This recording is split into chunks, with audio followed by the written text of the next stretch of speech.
Hello दोस्तों, आज की कहानी है विश्वास की शक्ति। तो चलिए शुरू करते हैं। रिंकू के जीवन की कहानी कुछ यूं है। स्कूल की पढ़ाई के दौरान रिंकू अपने परिवार के साथ एक छोटे से शहर में रहता था। पढ़ाई लिखाई में उसका मन ही नहीं लगता था।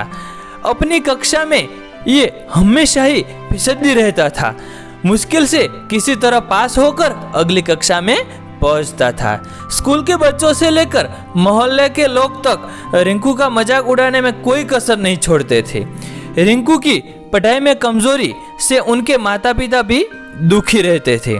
पढ़ाई में पिछड़ने का दुख तो रिंकू को भी होता था, परंतु कोशिश करने पर भी पढ़ाई में उनका मन ही नहीं लगता था।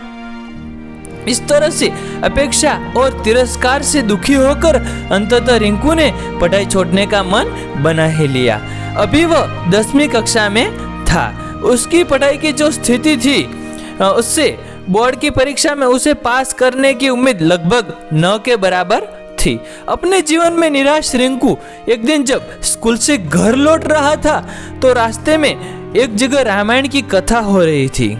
उस समय ओजस्वी स्वर में कथावाचक लंका कांड की व्याख्या कर रहे थे।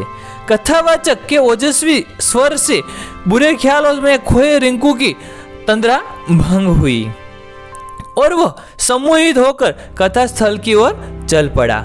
कथा स्थल पर पहुंचकर वह जगह बनाते हुए आगे की पंक्ति में जा बैठा। रिंकू को देखकर कथावाचक मुस्कुराए और अपनी कथा को जारी रखा। रिंकू एकाग्रता से कथा के एक एक शब्द को सुन रहा था। इस समय कथावाचक कह रहे थे, समस्या बड़ी गंभीर थी। सागर तट पर भगवान राम की सेना के सभी योद्धा लक्ष्मण, हनुमान, सुग्रीव, अंगद आदि गंभीर सोच में डूबे थे।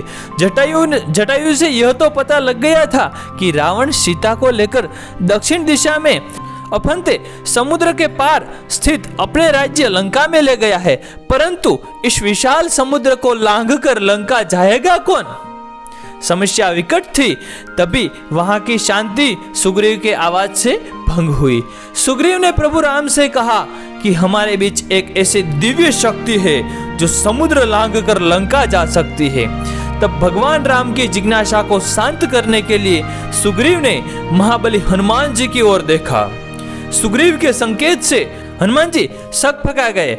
हनुमान जी की असमंजसता को भांपते हुए सुग्रीव ने कहा, हे पवन पुत्र, संभवतः आपको आपकी शारीरिक शक्ति का ज्ञान नहीं। बचपन में आपने सूर्य को एक फल समझते हुए एक छलांग में इसे सैकड़ों कोस दूर जाकर निगल लिया था, तो फिर लंका की दूरी क्या है? जरूरत है तो सिर्फ आपको अपने विश्वास को जगाने की। आप जब अपने विश्वास को जगा लेंगे, तब मन में ठान लेंगे तो शक्ति आप में स्वतः आ जाएगी। सुग्रीव की बात सुनकर एक तरफ जहां हनुमान जी को आश्चर्य हुआ, वहीं उनका विश्वास भी जागा और वो समुद्र लांघने के लिए तैयार हो गए। अगले ही दिन उन्होंने पूर्ण विश्वास के साथ समुद्र लांघते हुए लंका की ओर प्रस्थान किया। रास्ते में मुश्किलें तो बहुत आई, फिर भी वे सभी मुश्किलों को परास्त करते हुए लंका में मां सीता को ढूंढने में सफल हुए। यह कथावाचक के एक एक शब्द को मंत्रमुग्ध होकर सुन रहे रिंकू का नया जन्म हो चुका था। कुछ समय पहले तक जिस रिंकू की आंखों से निराशा के भाव झलक रहे थे, अब उसकी आंखों में चमक थी। उनके शरीर में उत्साह और स्फूर्ति का संचार होने लगा था। कथा खत्म होने के साथ ही वह तेजी से घर की ओर चल पड़ा।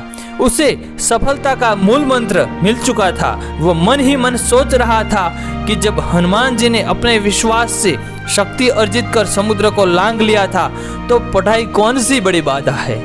उसी दिन से रिंकू ने प्रण कर लिया कि वह ध्यान लगाकर खूब पढ़ेगा और सफलता अवश्य प्राप्त करेगा। उसकी मेहनत रंग लाई।